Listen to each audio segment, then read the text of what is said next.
Muy buenas tardes. Bueno, María Emma, tú tienes el honor de presentar Dale, aquí dale, al Jessica. doctor Nelson, porque hoy estamos en Viernes de Neurociencia para los expertos y la comunidad de Happiness. Adelante, María Emma, directora académica de la comunidad de Happiness.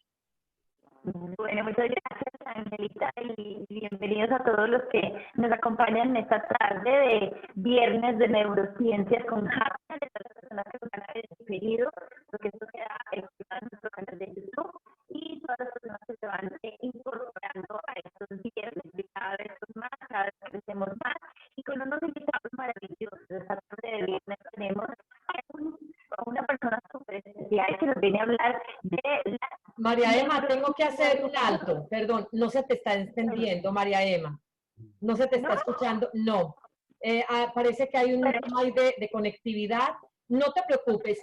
Si quieres lo hago y mientras tú vas dale, ahí dale, organizando, no pasa nada. Estamos, para eso dale somos tú. equipo y está bien. Entonces, María Emma, retomando las palabras de nuestra directora académica, nos da la bienvenida a este espacio que hemos denominado Viernes de Neurociencias. Es un espacio que generamos con el propósito de generar aprendizajes, que podamos tener un espacio de diálogo, de reconocimiento entre nosotros mismos, porque crear comunidad pasa también por generar confianza, vínculo y diálogo. Y eso es lo que hacemos en estos viernes, donde nos reunimos durante 45, 50 minutos a dialogar sobre lo que es nuestra médula, que es las neurociencias. Y hoy, con una persona a la que quiero muchísimo, una persona de nuestro país, de Colombia, está en un lugar muy bello, que se llama Río Negro, Antioquia. Él es el doctor Nelson de Jesús Rueda Restrepo y va a trabajar con nosotros un tema muy importante que es la neuropsicoeducación en empresas y organizaciones. Pues yo les quiero compartir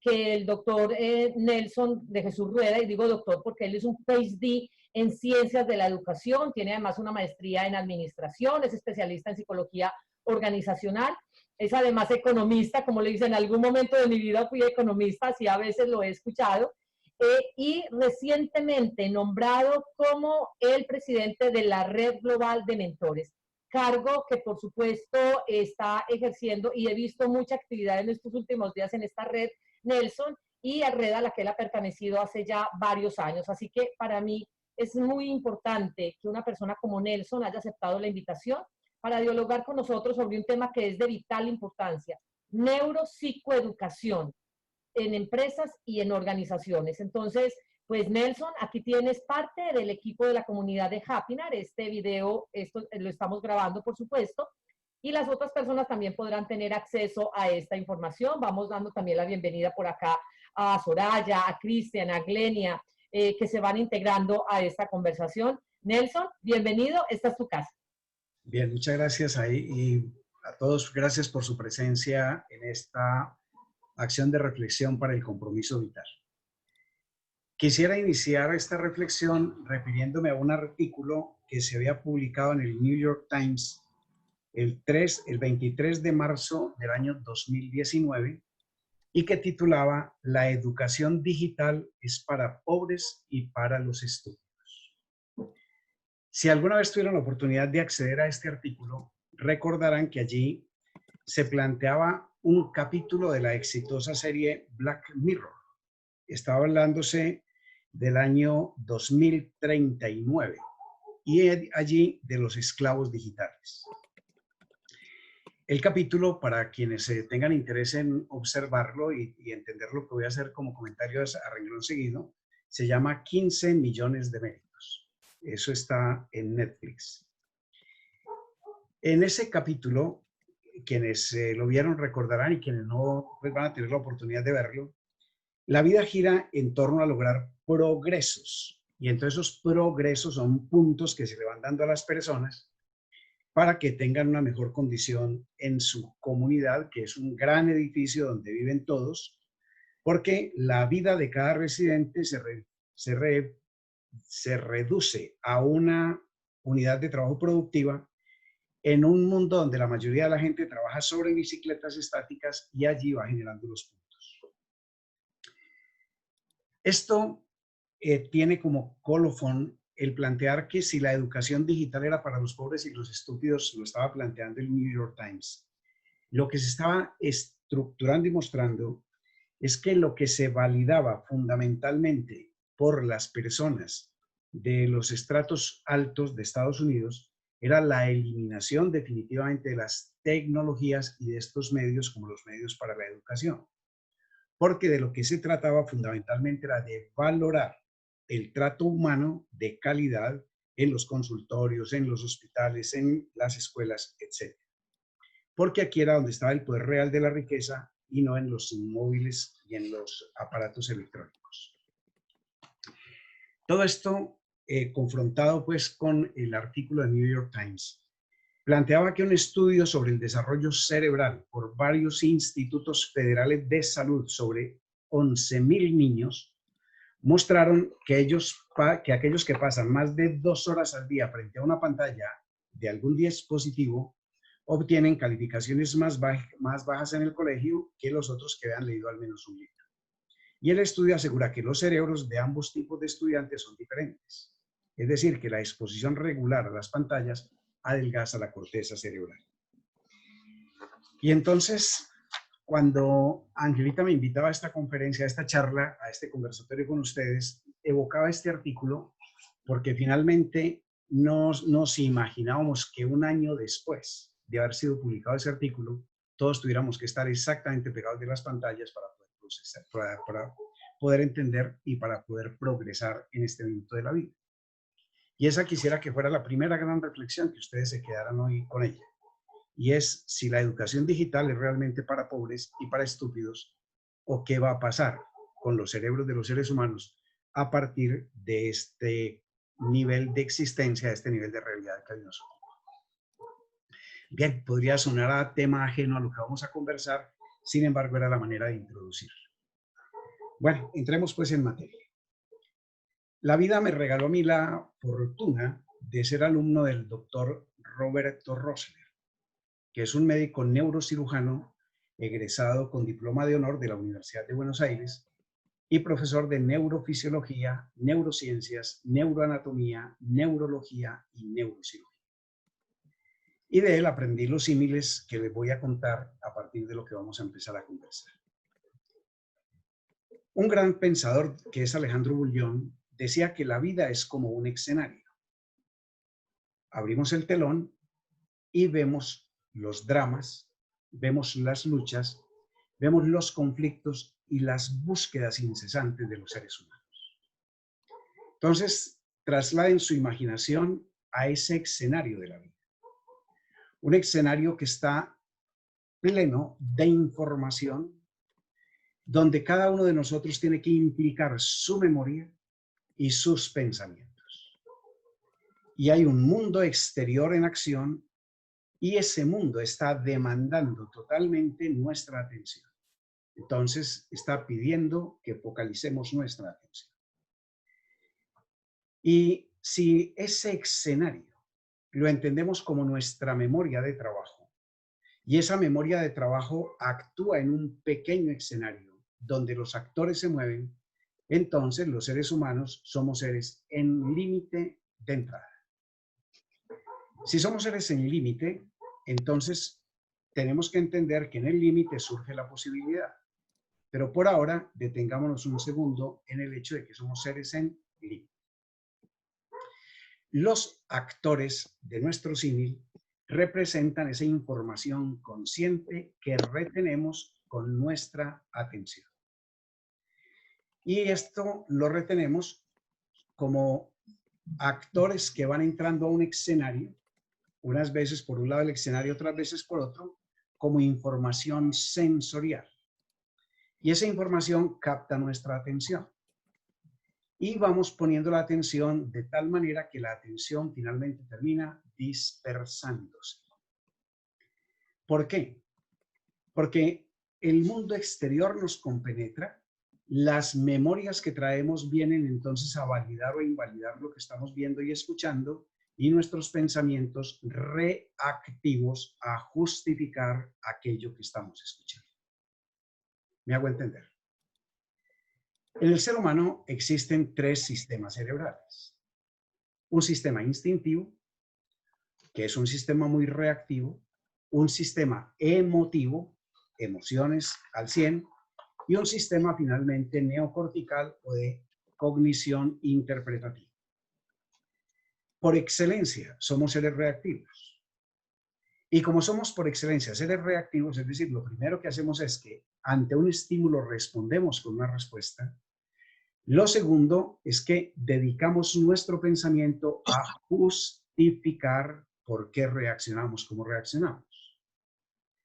Y finalmente, ocupamos toda nuestra capacidad pensante, por regla general, en tener pensamiento justificado.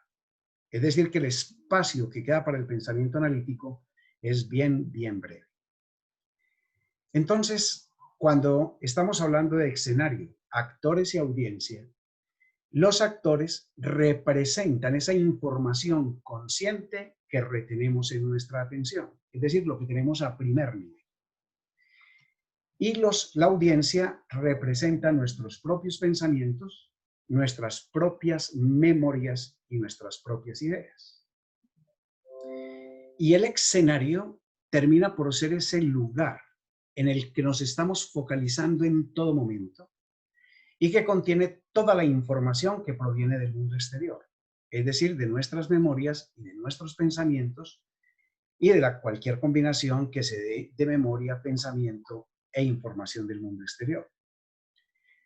Entonces, para comprender una nueva idea, lo que hacemos es que ponemos nuevos actores en el escenario y los retenemos allí el tiempo suficiente para ver cómo se conectan con los demás miembros de la audiencia.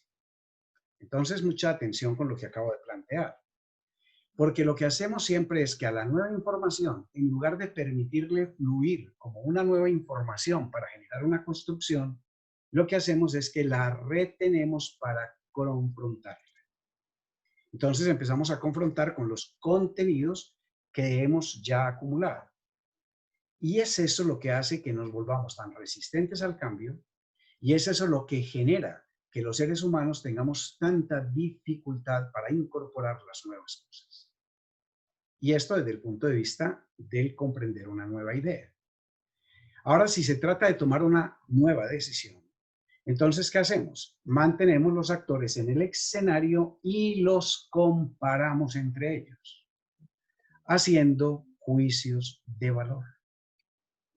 Entonces, de nuevo, estamos retrotrayendo todo lo que va sucediendo a una condición del pasado para poder, desde esos juicios de valor, tomar las decisiones. Y si a esto le sumamos el que para recordar una información, o sea que para traer una memoria del pasado a la mente, cada miembro de la audiencia es subido al escenario. Entonces, lo que estamos es ante memorias viejas, ante memorias que están en la parte posterior de la audiencia, que lo único que están aportando es oscuridad. Y por eso tomamos tanto tiempo y tomamos tanto esfuerzo para encontrar las cosas, porque tenemos demasiados distractores en el camino. Ahora entonces pensemos en memorizar una información. Para poder memorizar una información necesitamos sacar los actores del escenario y necesitamos llevarlos a la audiencia. Y esto significa que tomemos datos que hemos puesto en la memoria de trabajo para llevarlos a la memoria de largo plazo. Entonces acabamos de escuchar un segundo concepto que es muy trascendental, que es las personas actuamos desde una memoria muy corta, que es la memoria de corto plazo. Pero necesitamos tener una gran memoria a largo plazo, o sea, necesitamos ir trasladando elementos de la memoria de corto plazo a la memoria de largo plazo. Y por lo tanto, tenemos que estar muy atentos a estar sacando actores del escenario. Traducido esto a un lenguaje mucho más simple, quisiera como que ustedes se imaginaran lo que el doctor Lovatt-Gardner nos trae como un símil. Y es que los seres humanos tenemos un cuerpo de Ferrari con frenos de Fórmula T. ¿Qué significa esto? Que somos seres básicamente instintivo-emocionales. Y en el instinto y la emoción somos un gran Ferrari que despega a 340 kilómetros por segundo. Pero tenemos frenos de Ford Fórmula T. Es decir, que cuando necesitamos pensar cuando necesitamos racionalizar ese Ferrari que va a 340 kilómetros por hora, tiene unos frenos de un carro que no avanza a más de 80 kilómetros por hora. Entonces tratamos de memorizar la información. ¿Y qué pasa? Que la información nueva está mediada por las grandes acciones del instinto y por las grandes acciones de la emoción. Entonces nuestro instinto y nuestra emoción nos dominan, nos controlan. Y esa es la imperiosa necesidad de entender entonces que si queremos crear unas memorias de largo plazo distintas, lo que necesitamos es intervenir la emocionalidad de las personas para que ellas puedan detenerse en el pensamiento justificado y trasladarse al pensamiento analítico. Entonces decíamos, 3 sistemas cerebrales, 2 sistemas en la mente. Y ahora 3 tipos de pensamiento. Sistema instintivo, sistema emotivo, sistema racional. Pensamiento reactivo, pensamiento justificado, pensamiento analítico. Y sistema dual de la mente. Instinto, emoción, un sistema, razones, otro sistema. Entonces las personas nos vamos dedicando definitivamente a trabajar desde 5 grandes fuerzas que debemos desarrollar si queremos ser exitosos a la hora de generar una adecuada neuropsicoeducación en las empresas y en las organizaciones. La primera gran fuerza es el ejercicio sistemático del comprender. La segunda es la del decidir. La del tercero es la del recordar. La cuarta es la del memorizar. Y la quinta es la del inhibir. Que son las 5 fuerzas a las cuales me he venido refiriendo desde el momento instante en el cual iniciamos esta reflexión. Discúlpame, Nelson, qué pena contigo. ¿Sí? ¿Puedes volver a repetir esos cinco fuerzas, por favor? Gracias. Comprender, decidir, recordar, memorizar, inhibir. Entonces decíamos que estas 5 fuerzas empiezan a ser las que van empezando a acompañar nuestro pensamiento consciente, que es a donde necesitamos que la neuropsicoeducación se centre. Porque estas 5 fuerzas o 5 funciones, si quisiéramos llamarlas de otra manera, se constituyen en las que hacen posible la combinación para planificar, para solucionar problemas, para comunicarnos y en general para resolver las situaciones que las condiciones de aprendizaje nos demandan. Y ellas usan intensivamente la corteza prefrontal y requieren de recursos muy significativos para poder operar. Mucho más de lo que siquiera podemos imaginar. Continuando con el símil del escenario, entonces decimos que cuando pretendemos comprender lo que está pasando en el escenario, necesitamos mucha iluminación para ese escenario. Porque el escenario, que es la corteza prefrontal, necesita mucha energía para poder funcionar. Y si las luces del escenario están medio apagadas o no están generando la luminosidad suficiente, pues no vamos a poder ver los actores o no vamos a poder escuchar lo que están diciendo de manera correcta. Y si para empeorar las cosas, la energía para iluminar el escenario es un recurso limitado, que se va disminuyendo a medida que la vamos utilizando, porque esa memoria de corto plazo es como la batería que constantemente necesita que la recarguemos.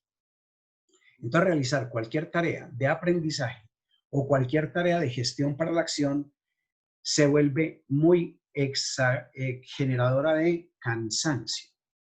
Entonces las personas van quedando exhaustas a medida que van pasando por los procesos de siquiera 1 hora de planificación o 1 hora de estar en un esfuerzo como el que estamos en este momento planteando.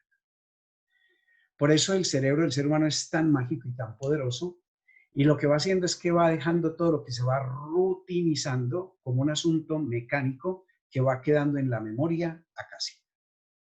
Y por eso una persona maneja un carro y lo maneja sin conciencia. Porque como la memoria de corto plazo es tan escasa, es tan corta y además se agota tan rápidamente, la persona necesita aprender a manejar el carro y muy rápidamente casi que olvidar el cómo se hace. Por eso nos sentamos mecánicamente, encendemos mecánicamente y accionamos muy mecánicamente, con muy bajo nivel de conciencia, presencia, mientras estamos manejando el carro.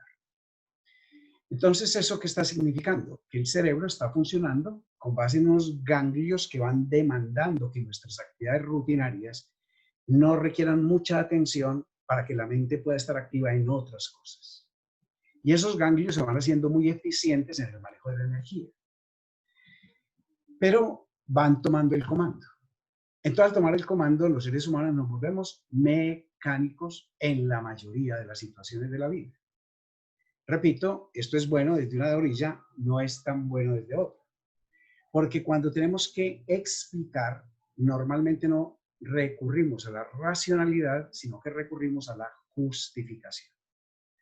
Entonces, nuestra corteza prefrontal, como un balde limitado de recursos para la toma de decisiones, para el control de los impulsos, etcétera, nos convoca a entender que para poder operar adecuadamente desde esos límites que tenemos, entonces necesitemos diseñar algunas estrategias de acción. Entonces, ¿cuáles serían esas estrategias que tendríamos que tomar en consideración? La primera es aprender a priorizar la priorización.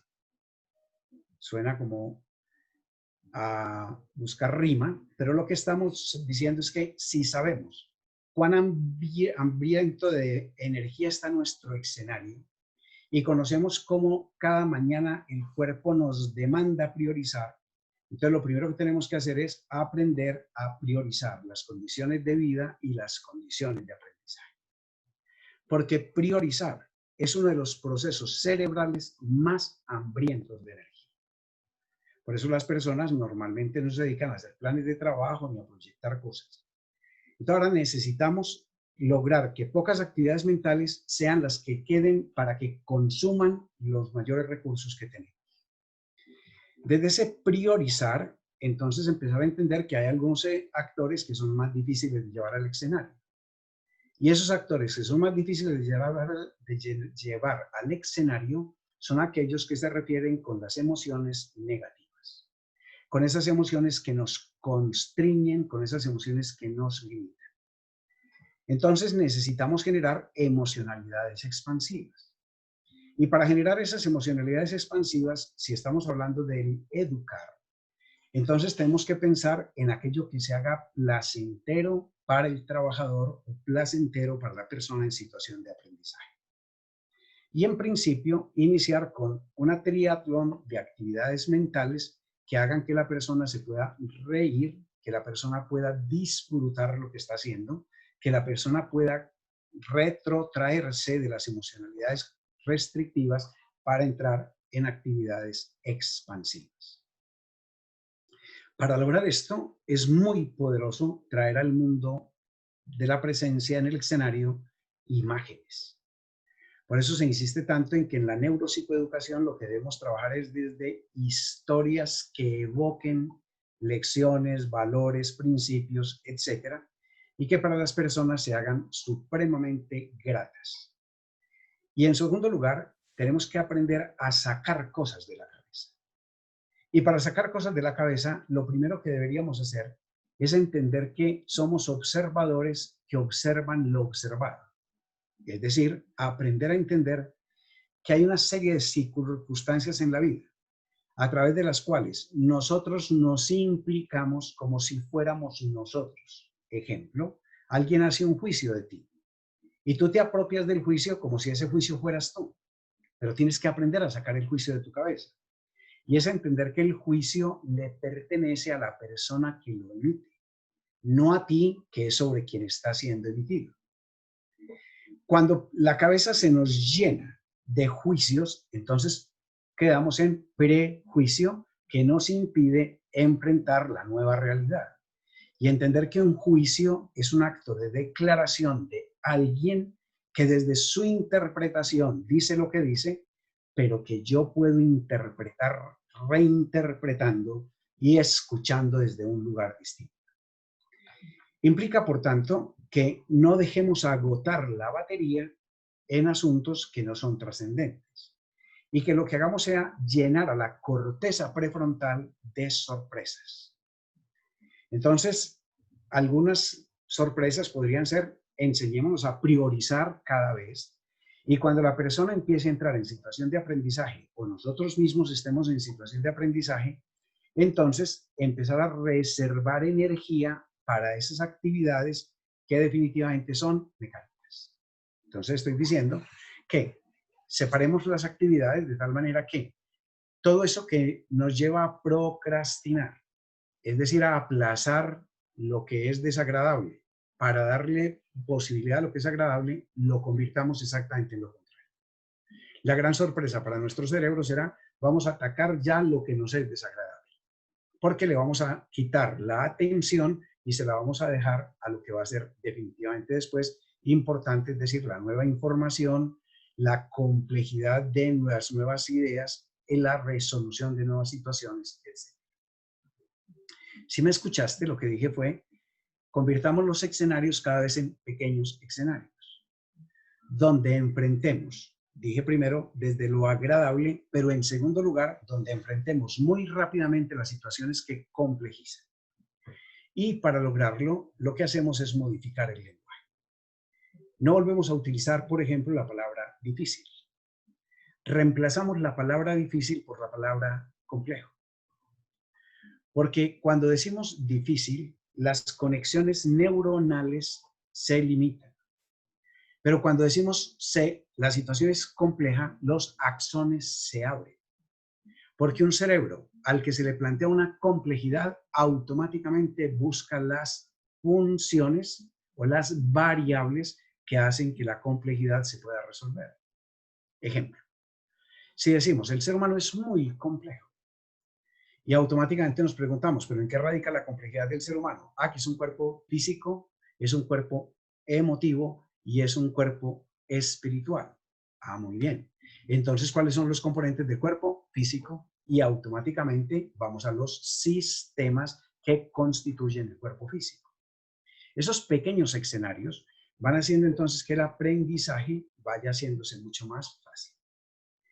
Y recurrimos de inmediato a convertir cada escenario en un mapa. Porque cuando las personas tienen mapas de la realidad, las personas pueden transitar esos mapas, entendiendo que el mapa se constituye en una guía para recorrer el territorio. Y si tenemos claro que el mapa es la guía para recorrer el territorio, entonces la memoria de corto plazo no está ocupada en nada que no sea distinto a recorrer el mapa. Y haciendo desde allí entonces que esos espacios del mapa se conviertan en espacios pequeños de tránsito. Entonces vamos a ir de la localidad 1 a la localidad 2, así nuestro objetivo sea llegar a la localidad N. Pero el cerebro va a retener no más de 3 o 4 informaciones simultáneas. Y este es un dato supremamente importante. Cuando agobiamos a una persona con mucha información, a partir de la quinta información, la persona toma una decisión.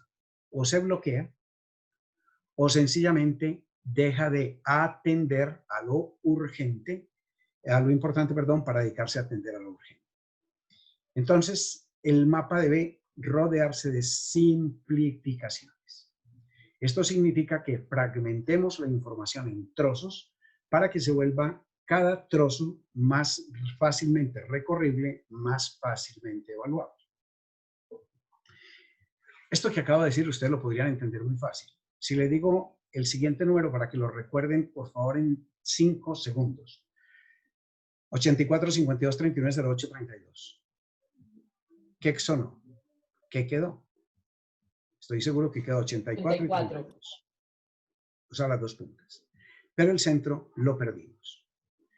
Porque si no fragmentamos la información, difícilmente la vamos a recordar. Por eso cuando damos un número telefónico normalmente decimos 312-776-1925 para que la persona pueda repetirlo con facilidad y recordarlo. Para ir cerrando entonces, ¿qué necesitamos entender en un concepto de neuroeducación organizacional y empresarial? Que las empresas en general se han ocupado de atender a la estrategia, pero se han ocupado de atender al ser humano.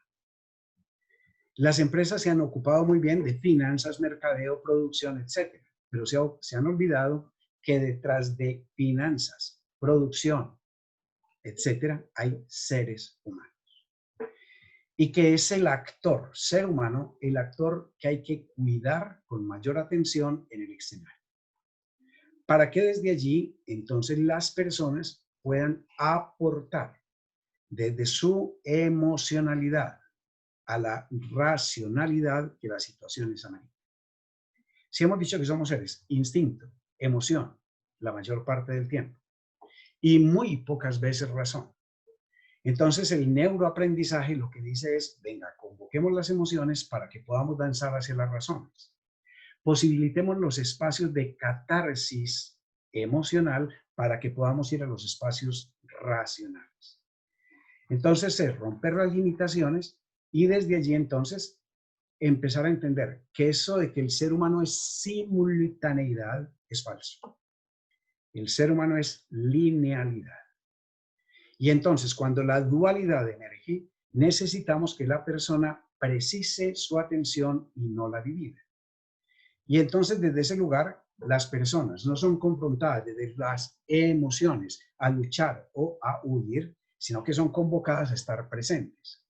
Porque cuando la persona se siente reconocida, la persona se siente validada, la persona se siente parte del escenario, entonces innegablemente la persona produce en mejores condiciones.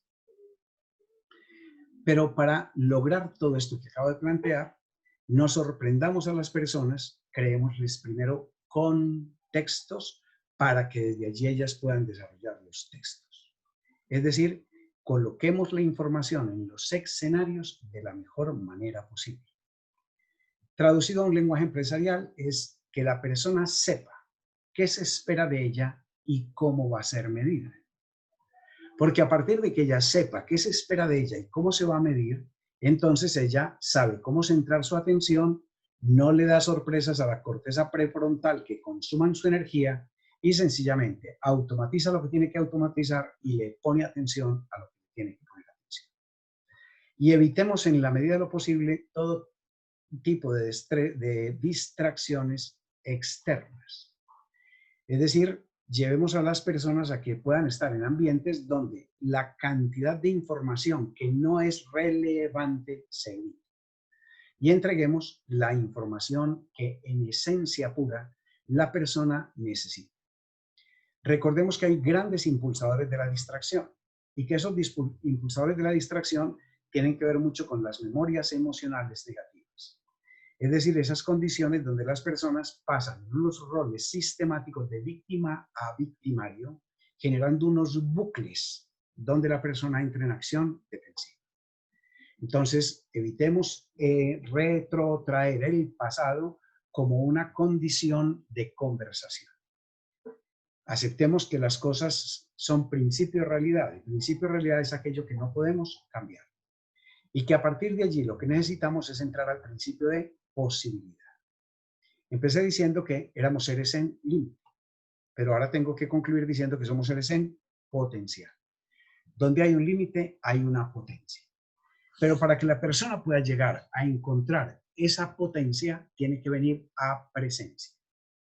Entonces, el mayor ejercicio que debemos hacer en esta neuropsicoeducación es invocar, convocar una y otra vez a la presencia viva. Cuando la persona está en presente vivo, la persona está en apertura a la nueva realidad. Y esto significa entonces recurramos a técnicas tipo mindfulness para que la persona desde respiraciones conscientes pueda generar detenciones, me detengo, observaciones con mundos reinterpretados y desde allí generar acciones. Bueno, como se dan cuenta, el tema es vasto y ancho, pero el tiempo es limitado. Entonces, dejémoslo aquí para que iniciemos la conversación. Bueno, Nelson, muchísimas gracias. ¿Ahora sí me escuchan bien? Sí, Ay, Sí, bueno, María Emma, perfecto. siquiera. Qué tan rico. Bueno, muy bien. Muchísimas gracias, Nelson. Un tema supremamente interesante y que no solamente se puede aplicar o se va a aplicar al tema de las organizaciones, sino de la educación para nuestros adolescentes. Yo quedé ahí como bueno, ¿y cómo le trasladamos esto a las instituciones educativas? Porque la verdad es que, si bien es cierto, en las empresas es una información supremamente valiosa, pero estamos hablando de educación y yo tengo una adolescente de 16 años, inmediatamente pensé en ella y yo dije, Dios, o sea, ¿cómo hacemos para que el sistema educativo en los países de Latinoamérica, digamos, que tengan en cuenta todos estos elementos de las neurociencias que hoy planteas, que son maravillosos y que son supremamente válidos e importantes? Entonces, muchísimas gracias por dejarnos esa reflexión y yo creo que, bueno, tenemos un gran trabajo todos, ¿no? Los que trabajamos a nivel individual, los que trabajamos a nivel empresarial, nos das unos excelentes elementos para aplicar, ¿cierto? Y para tener en cuenta y hacerlos conscientes para mejorar nuestra efectividad laboral. Muy sí. bien, si alguien tiene alguna duda o alguna inquietud, entonces puede abrir su micrófono y hacerle la pregunta a Nelson. Aprovechemos que tenemos este experto aquí. Nelson, ¿ibas a decir algo con respecto a lo que dije? Sí, hacer un comentario de una cosa que es supremamente poderosa, ya que mencionaste niños y adolescentes. Una de las cosas que definitivamente está muy compleja de manejar son los medios digitales. Los niños y los adolescentes están pegados de los medios digitales. Uh-huh. ¿Y qué están demostrando las investigaciones? Que el coeficiente intelectual se reduce de forma significativa. Eso significa que estar pegado de los medios digitales tiene el mismo efecto que no dormir una noche entera. My Entonces, God. ¿cómo manejar eso? Pues necesariamente no nos vamos a poder alejar de los medios digitales, pero vamos a necesitar generar los espacios suficientes y necesarios para que las personas, niños, adolescentes y todos nosotros nos desconectemos de esos medios por Uh-huh. espacios de tiempo suficientes. Entonces vamos a tener que volvernos muy recreadores de las realidades para que podamos generar distracciones de otro orden. Es decir, que el niño, el adolescente o la persona que está metido en el medio digital haga la famosa pausa activa, pero en este caso no es la pausa de un minuto, es desconexión real. O sea, más de una hora, no, desconéctese. ¿Sí? Se Uh-huh. tiene que volver a Uh-huh. conectar, pues conéctese, pero no esté completamente pegado allá, porque hay daños Nelson, muy significativos. total, absolutamente, y ahí quiero introducir un concepto. Ángela Kohler lo sabe porque trabajamos de la mano. Por ejemplo, hoy es un día festivo en Colombia, ¿cierto? Y nosotras trabajamos pues con Latinoamérica y con Europa. Entonces, hay muchas veces que yo estoy en día festivo, pues porque Colombia es el rey de los festivos, ¿cierto? Aquí hay festivo cada 8 días o cada 15. Entonces, bueno, digamos que hay que generar esos espacios. Pero yo estoy haciendo el ejercicio, sobre todo desde que empezó la pandemia, de desconectarme el fin de semana, pero es desconectarme en serio. O sea, es cero celular, es cero computador, y Ángela lo sabe. O sea, a no ser de que haya una cosa demasiado grave. Y eso que yo atiendo psicoterapia y trabajo mucho el tema del suicidio, y a veces hay pacientes que me entran en crisis. Entonces, de vez en cuando, durante el fin de semana, reviso un poquito el celular como para ver si de pronto no hay alguien que esté pues como al borde de una crisis muy, muy fuerte, para poder hacerle contención. Pero de resto estoy haciendo el ejercicio de desconectarme total del celular durante el fin de semana. Y por la noche, por la noche, después de las 7 de la noche aproximadamente, también desconexión total del celular y de las pantallas, porque es que estaba terminando supremamente agotada. Y bueno, invito a mi hija. Entonces los invito. La gente dice, no se puede. Sí se puede. Sí se puede, porque somos nosotros el que tenemos el control de estos aparatos, no estos aparatos de nosotros, ¿cierto? Y el mundo seguirá girando, aun si tú no estás. A veces tenemos una posición supremamente egocéntrica de sentir que es que las cosas se van a parar si yo no estoy, o que esto no puede funcionar si yo no estoy. Si yo no estoy, está Ángela. Y si yo no estoy y yo no puedo volver a estar en Happinar, pues llegará otra persona que haga las cosas igual o mejor que yo, ¿cierto? Entonces, Yo pienso que eso es una posición supremamente egocéntrica cuando sentimos que es que si me desconecto el mundo se va a acabar. Sí podemos desconectarnos, sí podemos hacer el ejercicio y yo los invito a que lo hagan. Yo a veces regaño un poquito a la doctora Ángela Coller porque le digo, desconéctate ya, ya, suficiente. Hay cosas puntuales, por ejemplo, en este momento nos estamos formando en neurociencias, entonces los sábados de 1 a 3, pero son 4 sábados seguidos y bueno, y es una cosa puntual. Pero el resto estoy haciendo el ejercicio de hacerlo y sí se puede hacer, entonces los invito para que sigamos con ese ejercicio, porque la verdad es que es agotador. Muy bien, por aquí dice Gabriel de la Vega, bienvenido, muchas gracias Nelson, comulgo mucho con lo que dices y como bien apuntas estos temas para que estamos platicando muchísimas horas, excelente presentación, gracias a ti también Gabriel. María Elena dice una pregunta, ¿tiene un grupo conformado donde nos podamos unir y estar atentos a este tipo de información y demás? Nelson, ¿tienes algún tipo de grupos para que las personas se puedan conectar contigo o tus redes sociales? Por ahora, Te voy a dar entonces, la palabra a Norbis. por ahora sería la Red Global de Mentores el grupo a conectar inicialmente. Ok, perfecto. La Red Global de Mentores, ¿dónde lo pueden ubicar? Internet www.rg.org, rgmentores.org. Perfecto, muchas gracias. Norbis, tienes la manito levantada. Por favor, nos cuentas de qué se trata tu pregunta. Bienvenida. Hola, bueno, una feliz tarde para todos. Bueno, identificada Ángela totalmente con todo lo que dijo el doctor. Y Ángela dijo al principio, me acordé de ti, Norbis, cuando por el tema que iba a exponer el doctor. Excelente, verdaderamente soy docente y todo lo que está diciendo en sí, y a mí me gusta trabajar mucho con ejemplos. Cuando el doctor habló de nos volvemos mecánicos, me acordé del mito, de la alegoría del mito de la caverna de Platón, donde él explica claramente que las personas se habitúan a ver las sombras, no se atreven a salir de esa zona de confort. Y cuando alguien sale de la zona de confort, está eso que, oye, que la luz le hace daño, y entonces después comienza la resistencia al cambio de los demás, y allí está esa serie de trabas que se ponen algunas personas. Y me gusta mucho su intervención, doctor, porque debemos trabajar en educación y también en lo que dijiste, María Emma, que estás atenta Sí. porque tienes una niña adolescente. Y así están muchos padres. Entonces, ¿qué ocurre? Debemos trabajar en conjunto, es mi opinión. Los docentes y la familia. Ahora yo hice un doctorado y trabajé, mi teoría fue la teoría holística de la continuidad educativa, donde trabajo con la pedagogía social y es un tema bastante bonito porque también trabajamos la pedagogía del amor y también la pedagogía del afecto. Y eso es importantísimo, que nosotros inculquemos en nuestros niños eso, el amor, la vinculación, y nosotros los docentes debemos apoyar a nuestros niños en las aulas. Eso es un trabajo en conjunto. Y también los talleres para padres, siempre hay que estar en esos lazos afectivos siempre deben estar presentes. Otro Muchas detalle, gracias. cuando hablé de la teoría holística de la continuidad educativa, trabajé con 6 dimensiones.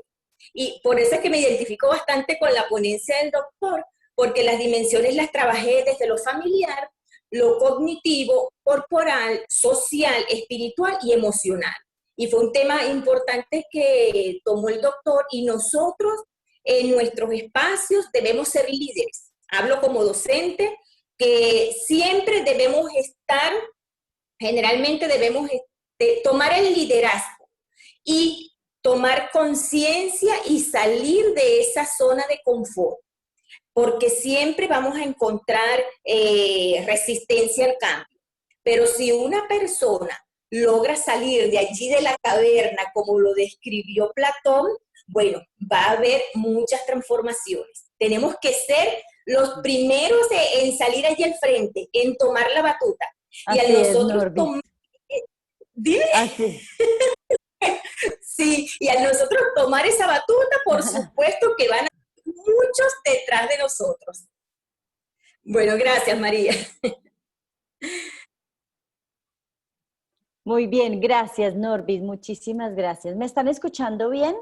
Muy bien, Sí, por aquí María. tengo varias manitos levantadas. Deme un segundito, por aquí está diciendo, mide la felicidad. ¿Cuál de los dos me está preguntando? ¿Los dos están conectados? Abres tu micrófono, porfa, Dianita. No sé si eres tú Hola. o tu esposo. Sí, Hola. ¿Me yo, estás preguntando? Ok, ¿tienes es una que pregunta? sí, muchas gracias y bueno, muchas gracias a Nelson. Yo también pertenezco a la Red Global de Mentores, entonces me parece que son espacios maravillosos, al lado obviamente de este espacio de Happiness. Es que me quedé altamente preocupada con la conferencia porque resulta que yo tengo una niña que va a cumplir 4 años y el niño de 12 años. Y con este tema del teletrabajo y que ellos obviamente no están en su vida tradicional, el niño en el colegio y la niña en el jardín, es decir, no van a esos espacios, sino que están todo el tiempo acá, pues ellos están conectados 14 horas al día, 10 horas al día al celular, al play, porque es que cómo hacemos si estamos conectados acá en reuniones es muy difícil. Entonces, y pues estamos en este momento en cuarentena y en Bogotá no es tan fácil como decir, vamos a salir aquí al frente, un parquecito y el frío y todo. Entonces, yo no sé uno cómo contrarresta eso porque seguramente el doctor Nelson me va a decir, pues quítale el celular, pero pues entonces eso quiere decir que no voy a poder hacer las reuniones. ¿Cómo contrarresta uno esa parte de que definitivamente pues la niña va a estar alto tiempo y el niño también va a estar alto tiempo, sobre todo el niño está en vacaciones? Ok, gracias, Diana. Doctor Nelson. Voy a responder de una manera como tan simple que va a parecer absurda, y es, ten en la mesa muchos juegos de mesa. Eso le iba a decir. Porque en este minuto, si no puedo sacar el niño de la casa, le tengo que generar otros distractores. Y pues primero identificar muy claro dónde el niño o la persona pone su sistema atencional. Y entonces, desde dónde pone su sistema atencional, saber que las personas focalizamos nuestra atención hacia cierto tipo de información. ¿Cuál es el tipo de información que la persona se orienta? No debería ponerme como ejemplo, pero te voy a poner un ejemplo. Tengo un nieto de 4 años. Cuando descubrimos que él focalizaba la atención en la música, le pusimos una cantidad de instrumentos musicales al lado. Y vieras lo que ha logrado ese niño hoy en el piano. Tiene 4 años. ¿Sí? Porque pone toda la atención en cómo cae la nota a la tecla cuando está pegado al computador. Y cuando se quita el computador, entonces se pone a hacer el ejercicio él sin computador. Y lo mismo para quienes tienen más habilidad manual. Entonces es como que recordemos esto. Hay dos conceptos que son muy claves. En los seres humanos hay unas capacidades cognitivas y unas capacidades ejecutivas. Las capacidades cognitivas están centradas a la atención, al razonamiento, a la memoria y al lenguaje. Entonces observo al niño y veo dónde él pone la atención selectiva, dónde él pone su razonamiento, dónde pone su memoria y dónde y cómo estructura su lenguaje. Y lo voy trabajando desde ese lugar para que pueda trabajar luego las capacidades ejecutivas. Es decir, esa anticipación de necesidades futuras, la planificación, la ejecución de planes, la organización de procesos, la flexibilidad, la adaptación a los cambios, el retardo a la gratificación, que es muy importante manejarlo con los niños, el manejo emocional, la regulación de impulsos, la motivación, la empatía y la autocorrección, para citar algunas. Iván Darío está pidiendo la palabra. Nelson, buenas tardes. Ángela, María Emma, ¿cómo les va? Hay una situación que siempre me ha preocupado a mí en toda esta situación, o preocupado no, que me he puesto la atención. Es precisamente desde el punto de negociación, y digo que realmente el mayor enemigo de un negociador es el mismo, o sea, su ego. Y el ego es el que en un momento determinado nos limita la posibilidad de ver muchas cosas más. Entonces al niño pues hombre, no sé pero en estos momentos las familias que son muy escasas de más de 2 hijos, ¿sí? El ego, prácticamente el centro es él. Entonces, al ser el centro de él, ¿cómo se puede neutralizar eso en los colegios? Pero en los colegios no sé si hay claridad con respecto a ese manejo del ego de los niños y de las personas, porque a la hora de la verdad lo que genera más conflictos en cualquier relación es que los egos se meten ahí. Entonces, no sé. Tocaste un tema que es muy un corazón de la neurociencia, y es, si todos somos una unidad cuerpo-cerebro-mente, en esa unidad cuerpo-cerebro-mente hay que incorporar un cuarto elemento. Unidad cuerpo-cerebro-mente. Y el cuarto se llama medio ambiente. El medio ambiente en este caso sería o la familia, o la organización, o la sociedad, o quien sea. Y entonces, ¿cómo manejar el asunto del ego? Es entender que tenemos que manejar 3 grandes dimensiones en cualquier proceso de formación, en cualquier proceso de educación, en cualquier proceso de transformación. Siendo el primero, el enfoque. El segundo, la dirección de equipo. Y el tercero, el autogobierno. Entonces, cuando logremos pasar del enfoque al equipo, del equipo al autogobierno, vamos a entender poderosamente de qué estamos tratando. Neurocientíficamente hablando, el enfoque, el sistema atencional, el sistema de orientación, el sistema de control ejecutivo y el sistema de la memoria. En el sistema del equipo, la capacidad de monitorización de la acción alrededor del impacto que produzco en las personas que tengo colateralmente. Lo voy a traducir a un lenguaje empresarial.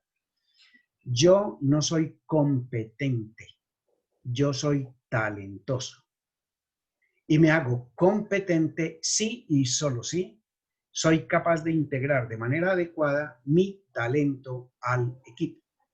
Y ahí empieza, Iván, el cambio radical en el concepto de la educación. Porque es que normalmente, y las empresas tenemos una gran responsabilidad en eso, porque es que hablamos de gestión por competencias. Y cuando hablamos de competencias, no estamos hablando de competencias, estamos hablando de destrezas y habilidades. Entonces deberíamos estar hablando de gestión por destrezas y habilidades. Porque los mapas que hacemos de competencias no son mapas de competencias, son mapas de destreza y son mapas de habilidad. La competencia, en última instancia, es el resultado de la integración de los talentos individuales a trabajar como un equipo. Entonces, si las personas no logramos gestionar nuestros talentos para agregar valor al equipo, nunca seremos competentes. Seguiremos siendo talentosos. Maravilloso. Entonces, las organizaciones seleccionan personas talentosas, pero no las gestionan competentemente. Entonces, ahí hay otra ruptura, por eso dije que me iba a ir hacia el lenguaje de la administración. No se lideran personas, se lideran equipos y se desarrollan personas. Entonces, el día que cambiáramos la concepción del liderazgo, la unidad cerebro-mente-medio ambiente en la organización sería otra. Porque el líder empezaría a sentirse, yo soy un desarrollador de equipo. Y si yo soy un líder de equipo y un desarrollador de personas en el equipo, para empezar, no trataría como iguales a quienes son diferentes. Para seguir, entendería que todos tenemos talento, pero que no todos tenemos talento para todos. Y los trabajadores entendíamos que ninguno de nosotros vale más que la suma de todos. Y entonces empezaríamos a romper los egos, las individualidades, etc. Ahora vámonos a la familia para cerrar con la inquietud de Iván. Entonces, listo, está el papá, la mamá y un hijo. Pues tenemos que empezar a trabajar con ese hijo en función de que él empiece a entender que más allá de que él es el centro de la atracción es la familia. Entonces, que hay un papá, una mamá y un hijo y que los 3 son una unidad que deben trabajar como unidad. E incorporar muchos elementos, tanto en lo empresarial como en lo familiar, del autogobierno, que es la autoexigencia, los estándares de esa autoexigencia, la claridad de cómo esa autoexigencia se expresa, qué se espera, cómo se mide, para generar menos culpa y más responsabilidad. Y ese sería otro tema de otra conversación. Definitivamente, Gracias, Nelson, Nancy. muchísimas gracias. Gracias, Iván Darío. Bueno, tengo 3 preguntas acá. Tengo a Soraya, tengo a Cristian, a Hugo y a Marilena. Y tenemos 5 minutos. Entonces yo les pido el favor, para respetar los tiempos de este tipo de conversatorios, que seamos cortos y breves, tanto en las preguntas como en para que todos puedan poder gestionar sus preguntas. Laura también tiene. Gracias, porque si no aquí nos quedaríamos toda la tarde y sería maravilloso. Además, Nelson, que tú tienes una gran sabiduría y el tema es bien interesante, pero debemos respetar como los tiempos. Entonces le voy a dar la palabra a Cristian, por favor. Luego sigue Hugo, María Elena, luego Soraya y por último Laura, que me está levantando aquí la manito desesperadita, pero bueno, ya. Y ahí nos toca finalizar. Listo. Entonces vamos, por favor, a agilizar. Cristian. María Emma, muchas gracias. Excelente exposición, apreciado Nelson de Jesús, muy claro, muy pedagógico. Su tono de voz y sabiduría me recuerdan a mi gran amigo y maestro Carlos Alberto Delgado de la Casa Espiritual Océano en Finlandia, Quindío. Efectivamente, los seres humanos, la inmensa mayoría, somos reactivos, emocionales, pero como usted lo dice, con un enorme potencial en el momento en que empecemos a trabajar la emocionalidad. Bien, para pasar de ese pensamiento justificado a ese pensamiento analítico. Mucha luz, efectivamente, al utilizar esa corteza prefrontal, y allí hay algo más, pues que el que tenga oídos, que oiga, y lo dejo así abierto como una invitación. Bien, el observador observado, el conquistador conquistado, ¿sí? Básicamente el no despilfarrar nuestra energía en aquello que está afuera, porque muchas veces le damos ese poder destructivo a aquello que está afuera, pero no es ni la persona ni la situación, sino que somos nosotros mismos, y cuando comprendemos eso, entonces empezamos a canalizar toda esa energía hacia propósitos superiores para construir en amor. Hay una frase, haciendo ese recordatorio a mi gran amigo y maestro, que usted me lo trae aquí. Él me enseñó, ¿no? de la expresión matar 2 pájaros de un solo tiro, de cambiarla por revivir 2 pájaros de un solo soplo, ¿sí? Y es muy bonito, ese sería como un complemento.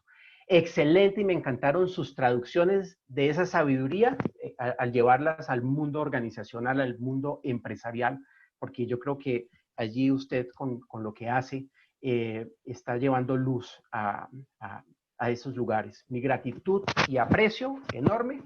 Y bueno, yo quiero, Ángela, de una vez, porque hay mucha atención o atención mejor hacia la parte de videojuegos, están todos invitados al viernes 4 de septiembre, a este viernes de neurociencias, donde se va a trabajar la creatividad y la innovación, a manejar un poquito de información, ¿no? Esa dualidad que está presente en todo. Allí vamos a tratar un poquito esto, creatividad e innovación. Entonces, mil y mil gracias, apreciado Nelson, lo llevo en mi corazón.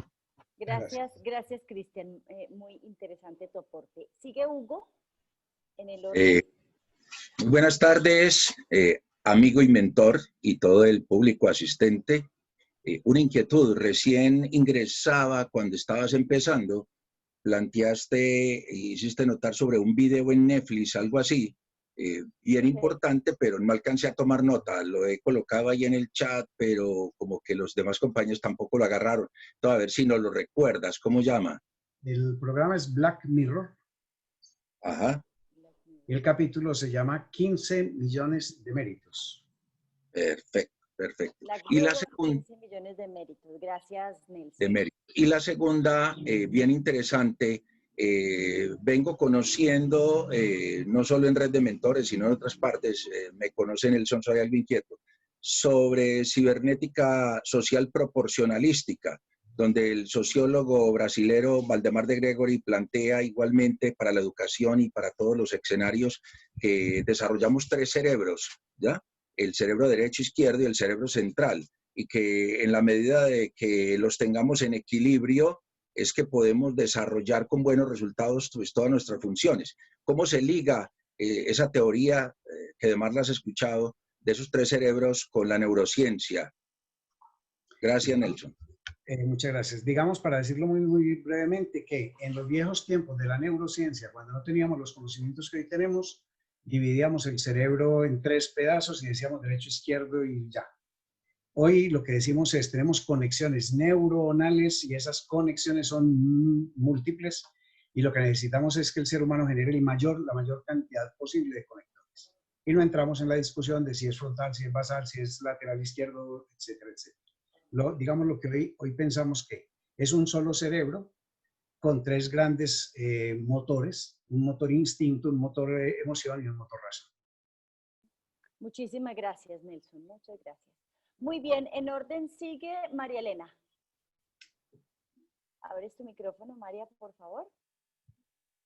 ¿No está? ¿Se nos fue, María? Hola, muchas gracias. Okay. Doctor, no, encantada de estar por acá en el conocimiento. De pronto, para aportar un poquito a lo que la profesora decía, aquí ha habido una experiencia con lo que se llama la U digital. Y en la U digital hemos tenido la gran oportunidad de innovar, como lo decía el último compañero, de innovar con pausas activas. Si bien es cierto, las ARLs se han apropiado muchísimo y han tenido mucha pertenencia con las empresas en los ejercicios dirigidos, en la temática que se utiliza con aparatología, también es muy cierto que desde la U digital y en este momento que estamos en todos los procesos con las TICs y en esta cuarentena que nos tiene trabajando a todos desde casa pegados de los computadores, máxime nuestros niños, es importante pues como poder sacarle el espacio de hacer ejercicios con ellos, de hacer automasajes, de estimular ciertos sistemas a nivel neuronal, con ejercicios en la cabeza, o sea, con movilidad directa. Y eso hace parte pues como de esa innovación en la estructura de la pausa activa. Entonces, básicamente, pues como quería aportarles esa parte y de nuevo darles las gracias por este espacio. Muchas gracias. Muchísimas gracias a ti, María Elena, por tu aporte. Muy bien, continúa en el orden, entonces Soraya, y terminamos con Laura, y yo creo que se nos agota el tiempo, ya llevamos una hora de este proceso. Entonces, vamos con Soraya. Muchas gracias, María. Gracias, doctor Nelson, por la información. Es información muy útil y valiosa. Y yo creo que ya contestó gran parte de la pregunta que yo le quiero hacer, pero efectivamente, como menciona, hay varias funciones cerebrales que involucran el hecho del manejo y utilización o el uso de las tecnologías, en este caso las pantallas, llámense televisión, tableta, videojuegos y cualquier otro tipo de electrónico que podamos estar utilizando tanto adultos como jóvenes. Obviamente los niños son los más afectados en este sentido, pero al utilizar varias funciones cerebrales se crea mi pregunta es, ¿sí es verdad que se crea cierta adicción a este tipo de electrónicos? Obviamente enfocado más a los niños, ¿no? Si en uno mismo como adulto tiene de repente este tipo de adicción, ¿cómo podemos entonces cambiar la atención de ejecución de un menor de edad para que, aunque tenga a su disposición los juegos de mesa, realmente esa atención se distraiga de la pantalla? Muchas gracias.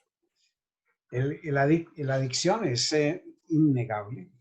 La incorporación en la tecnología de elementos que hacen que el cerebro empiece a vibrar en ciertas ondas, hace que el cerebro se conecte de inmediato. Entonces, el cerebro se vuelve de atención focalizada. Lo que tenemos que empezar a generar es atención dispersa para sacar al niño de esta situación. Y lo único que lo va a poder dispersar son situaciones que sean profundamente emotivas, profundamente emocionales. O sea, tenemos que recurrir a la emocionalidad para desconectar. Porque la conexión es desde el sistema instintivo. Entonces, si la conexión es instintiva y desde allí es desde donde viene la adicción, tenemos que sacarlo del instintivo a lo emotivo. Generarle condiciones de emotividad para que pueda salir. No es tan simple. Ok, muchas gracias. Gracias, doctor. Gracias, María. Muy bien, a ti por estar aquí, por participar. Muy bien, terminamos con Laurita. ¿Laura? Sí, gracias. Mi pregunta es, ¿cómo vaciar nuestro cerebro, más los que tenemos unos cuantos años y en la docencia, para poder recibir nuevo conocimiento y construir? Esa está muy buena. Esa está muy buena. Cerramos con broche de oro, Nelson, yo creo, ¿no? Gracias, Laura. Imagínate que la vida son dos conos que se encuentran en el centro. Entonces, el gran cono del pasado viene tributándole al presente. Y en el presente nace el otro cono que va hacia arriba, que sería el cono del futuro. Entonces, no se trata de desconocer el pasado. Se trata de hacer una reflexión supremamente simple y es esta. El pasado me constituye en el ser humano que soy en el presente. Y el presente me constituirá en el ser humano que seré en el futuro. El pasado se convierte en mi principio de realidad. Ahora, ¿cuál es mi principio de posibilidad? Y empiezo a moverme hacia la posibilidad. Entonces, desde ese lugar, el pasado se constituye en historia y la historia simplemente ya pasó. Y como ya pasó, ahora lo que tengo es presente. Y en este presente, ¿qué voy a hacer para que mi futuro no sea una repetición del pasado? Y entonces convierto el presente en el infinito de la posibilidad. Y así es como eso se supera. Y hacemos una citica y te ayuda a sacar el resto. En pocas palabras, la resignificación. Muchísimas gracias, Nelson. Gracias, gracias. Epigenética, resignificación, muy bien. Súper maravilloso, Nelson. Muchísimas gracias. Creo que Bueno, dándole...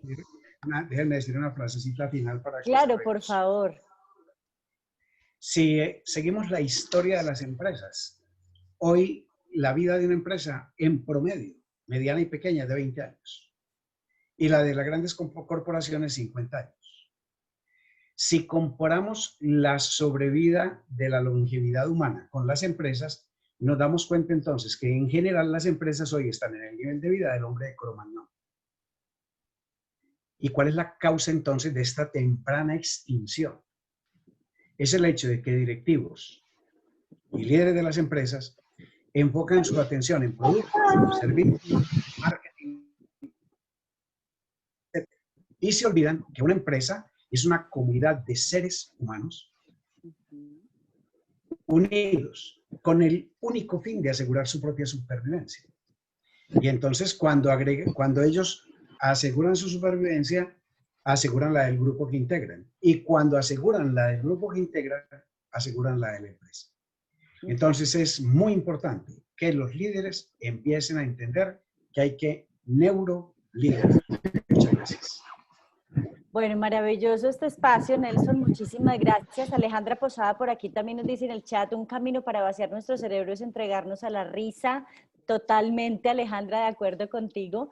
Liz dice, gracias por este espacio tan valioso enfocado en el resultado. Y Laura dice, muchas gracias por la conferencia. Es para escucharlo nuevamente. Totalmente de acuerdo contigo, Laura. Recuerden que va a estar colgada nuestra página de YouTube. A Nelson, muchísimas gracias por tanta información tan valiosa, por aceptar nuestra invitación de estar aquí en este espacio de los viernes de neurociencias con Happiner y a todas las personas que se conectaron esta tarde, muchísimas gracias, un feliz fin de semana y que Dios los bendiga. Doctora Ángela. Muchas gracias, María Emma. Bueno, a todos, como dice María Emma, agradecerles que están acá. Invitarlos a seguir al doctor Nelson a través de la página web www.rgmentores.org rgmentores.org y allí con seguridad van a encontrar además un material valiosísimo. Yo también hago parte de la red global de mentores, entonces también invitados para que lo sigan a él y a una cantidad de personas que están generando mucho conocimiento de valor. También Dianita por acá nos invita hoy a ver una entrevista que le van a hacer a un niño de 11 años, dice ella, que vivía, que vivía un poco aquí pegado al celular y que su hermana le apoyó y ahora creó un e-commerce. Interesante por el Kainem Channel. Bueno, entonces, Oscar lo estará entrevistando, Oscar, el esposo de Dianita. Entonces también empezamos a ver una cantidad de ejemplos muy valiosos a propósito de lo que dice Nelson con su nieto, y es cómo generarles a ellos un elemento de valor emocional muy grande para que los niños a partir inclusive de esto descubran una cantidad de talentos que ni siquiera nosotros sabíamos que allí existían. En 8 días los esperamos de nuevo en este viernes de neurociencias. Vamos a estar con Daniel Castro, que va a trabajar con nosotros un tema bien interesante de neurociencia y persuasión. Entonces, en 8 días el viernes, a la misma hora que nos encontramos hoy. Nelson, sabes de mi cariño y mi admiración profunda por ti Y gracias por aceptar siempre la invitación cuando te convocamos a participar de estos espacios. Muchas gracias a ustedes, muy queridos. Muchas gracias. Gracias a todos. Felicidades. Feliz día. Chao, chao. Chao, chao.